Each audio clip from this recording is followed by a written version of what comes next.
Please kindly click on the red subscribe button below this video and subscribe to our YouTube channel. Thanks, God bless you as you do this. Mi ò gbọ́dọ̀ gbàgbé ẹ̀ bí gbogbo oúnjẹ yìí ṣe pọ̀ tó àwọn tí wọ́n fẹ́ jẹun yìí gbogbo àwọn tó lóúnjẹ ń lé lẹ́fẹ́ fún lóúnjẹ ẹ lọ yọ oúnjẹ àwọn atẹ́wọ́ bàbá alábàámusa babiala oúnjẹ wọn kankan lóúnjẹ sàrà àwọn sìnrẹ́ wọn lé níbi wọnú agbo àmì ti wà lẹ́nu ọ̀nà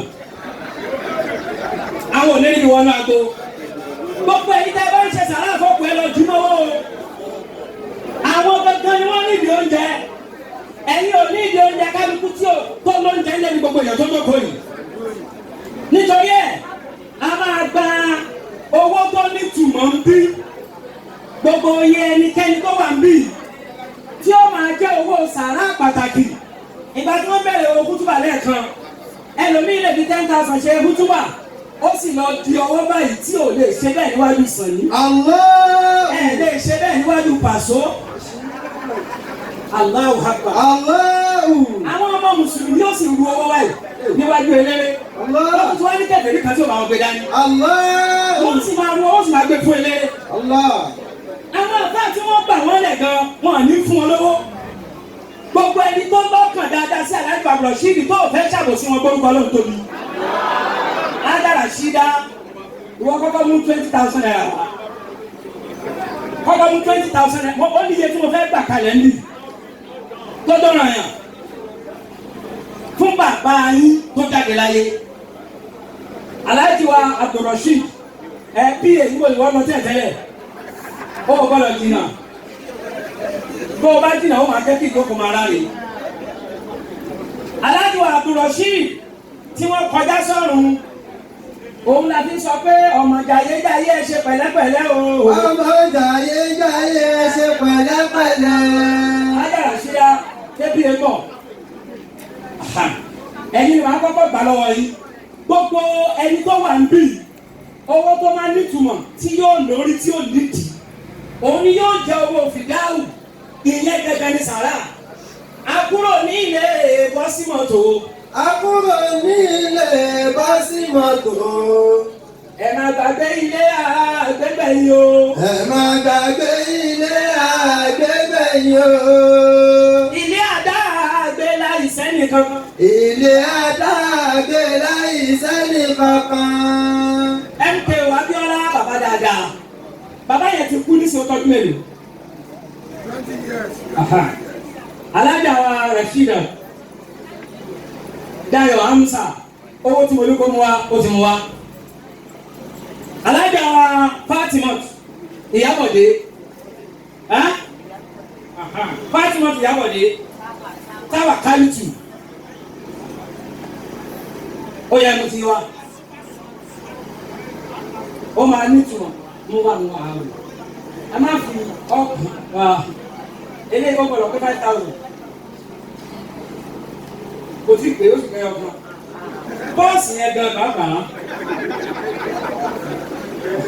Ọlọ́run tó tọ́ wa.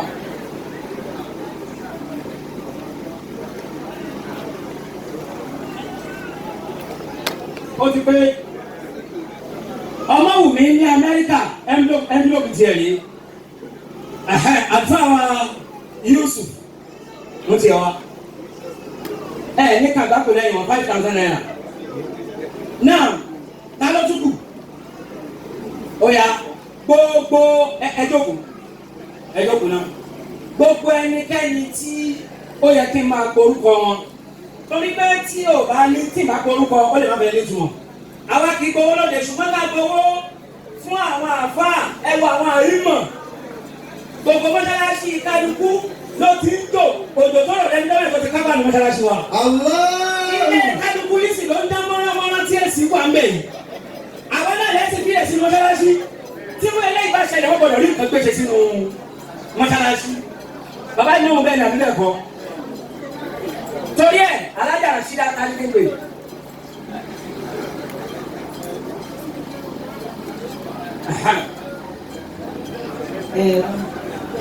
Ẹ ká sọ mo nígbàgbọ́ pé gbogbo èèyàn tí wọ́n ń gba pátápátá ni ọjọ́ èèyàn pàtàkì sí wọn tó fún díẹ̀ yìí mi ní sọ pé lágbájá ni máa tò tó mú iye báyìí wá tàbí ẹbí ni máa tò tó mú iye báyìí wá màá sọ wípé ó bá ní lágbára gẹ́gẹ́ bí wọ́n ṣe sọ pé nǹkan tó bá jọjú sí oníkálukú òun ni oníkálukú mú sílẹ̀ gẹ́gẹ́ bí ọwọ́ wọn bá ṣe tó àti bó bá ṣe kàn ìṣẹ̀lẹ̀ dúpẹ́. Ọlọ́run kó fa àlùbáríkà sí. Àmín. Ó yá ẹ̀yin ọkùnrin ní kẹ́kẹ́ kọ́kọ́ máa bọ̀ wá. Ẹ máa bọ̀ wá bàbá wa yìí. Apàdà sí àbúrò ní báyìí. Àmín. Ẹ̀yin náà ọjọ́ yóò dalẹ̀. Àmín. Bí mo ṣe ń ṣe ládùúgbò yẹn, ẹ máa ṣàmì. Àmín. Ọ̀rọ̀ tí yóò ní dàrú. Àmín. Àlékúnkẹ́ yóò máa jẹ́ ti bàbá wa Abdulrasheed. Àmín. Now, ọjà family lápapọ̀ 2,000 naira. Alhaji wa Abdulwasi Amsa tí wọ́n jẹ́ àbúrò Alhaji Abdulrasheed. Wọ́n jẹ́ ẹ̀gbọ́n fún Alhaji Abdulrasheed.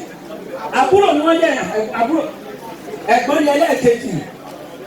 Sàmọ́lé àdínì ní mọ́ṣáláṣí wa ní abúlé ọjà. Apàdà sí àbúrò ní báyìí. Àmín. Gbogbo ọkùnrin yẹn dìde ẹmú tí wọ́n lẹ̀ kára ká tó lọ́sọ̀rọ̀ àwọn ẹ̀yà wa. Àdábọ̀.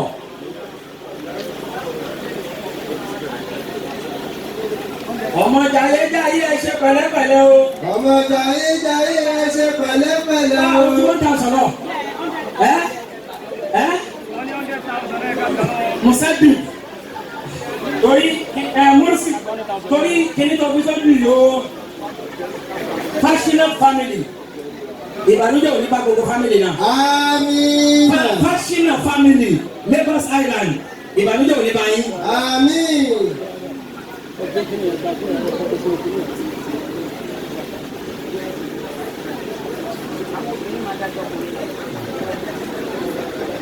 Passionate family Lagos Island.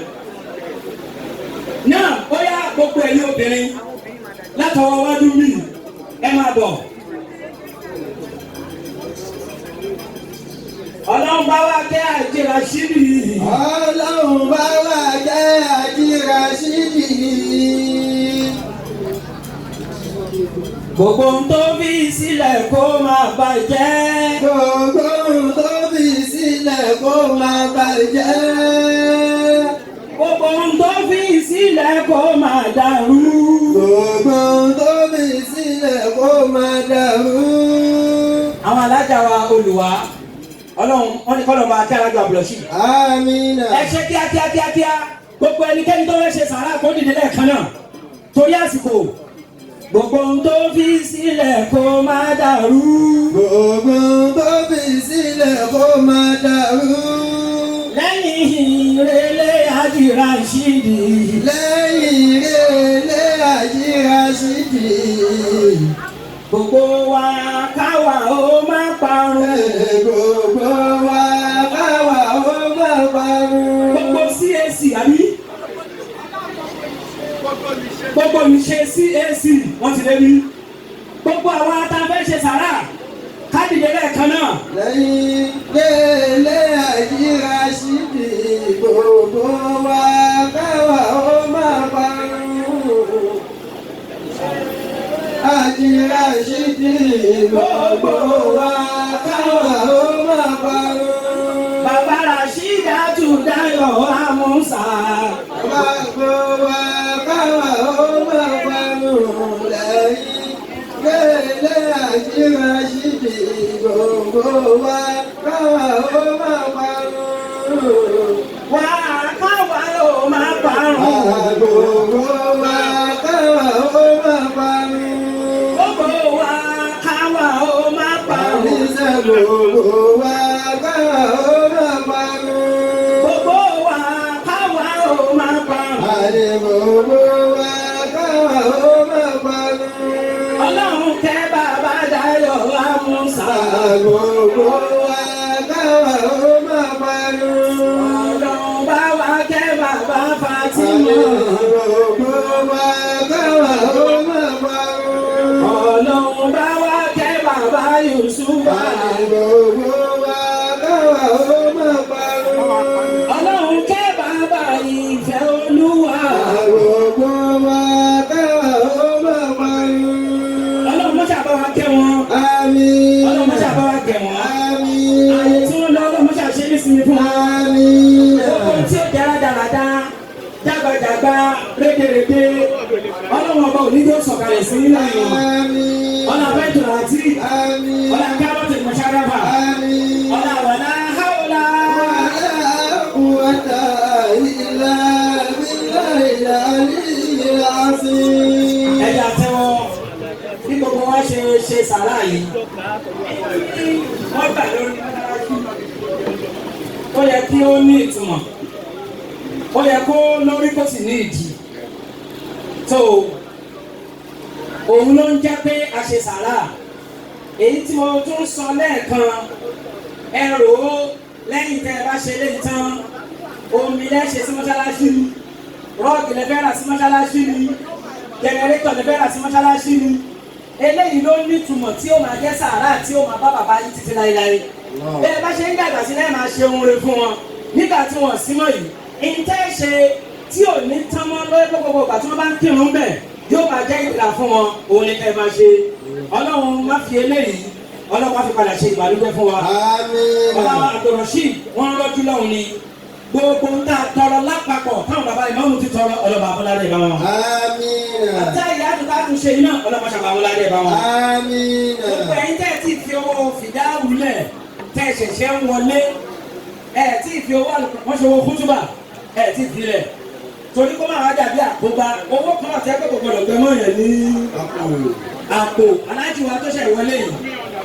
tí aláàjì wa tó hàn sí dáadáa yìí ẹ́ kí lorúkọ wọn adekas ẹ ní ṣubú Àmín. owó kútúbà owó mọ́ṣáláṣí adekas ó tó tọ́ mẹ́rin wàrà fàánáwú وكان عليا. ọlọ́run máa gbé kájú bẹ́ẹ̀ lọ Àmín. náwó ní ní padà sẹ́yìn Àmín. ẹja ìjọ tẹ́wọ́ màmá tí wọ́n ti lọ alhaja kẹ́hìndé ẹ̀ṣẹ́ tí wọ́n ti lọ ọlọ́ba wa kẹ́ wọn Àmín. ọlọ́ba bá wa gẹ̀ wọn Àmín. bàbá wa tó wà láyé alhaja wa bíọ́lá ọlọ́ba mọ́ṣàbá wa dúró tì ní Àmín. ọlọ́ba wa dúró tì ní Àmín. ẹrù náà ọlọ́ba yóò dànù Àmín. alhaja wa rasheedat àdùfẹ́ látọ̀dọ̀ tiẹ̀ ọlọ́run tó ṣe é ní ológo ọmọ pẹ̀lú ògùn ọlọ́run pẹ̀lú àṣẹ ọlọ́run ògo náà ò ní wọlẹ̀. Àmín. látọ̀dọ̀ tí ẹ gbogbo yín lọ́lọ́run wá ṣe ní nǹkan tóbi dé ọ̀dọ̀ Fatima tóbi dé ọ̀dọ̀ Yusuf tóbi dé ọ̀dọ̀ Ìfẹ́ Olúwa tóbi dé ọ̀dọ̀ Ìyábọ̀dé gbogbo yín pátápátá lẹ́yìn tí bàbá yín lọ yìí ọlọ́run mọ́ṣàbá wa gbé yín ga Àmín. ọlọ́run mọ́ṣàbá sọ yín di pàtàkì. Àmín. At-tahiyyatu lillahi as-sakiyatu lillahi Àmín. at-tayyibatu as-salawatu lillahi. Àmín. السلام عليك آمين. أيها النبي آمين. ورحمة الله آمين. وبركاته آمين. السلام علينا. Thank you so much for watching our videos. And importantly, you need to subscribe because we drop videos almost every day. And how to subscribe? There's a circle here written Gua TV. Click on it. You see a subscribe button. Click on the subscribe button. That's so. And if you have a big show coming up, any event, you can call us.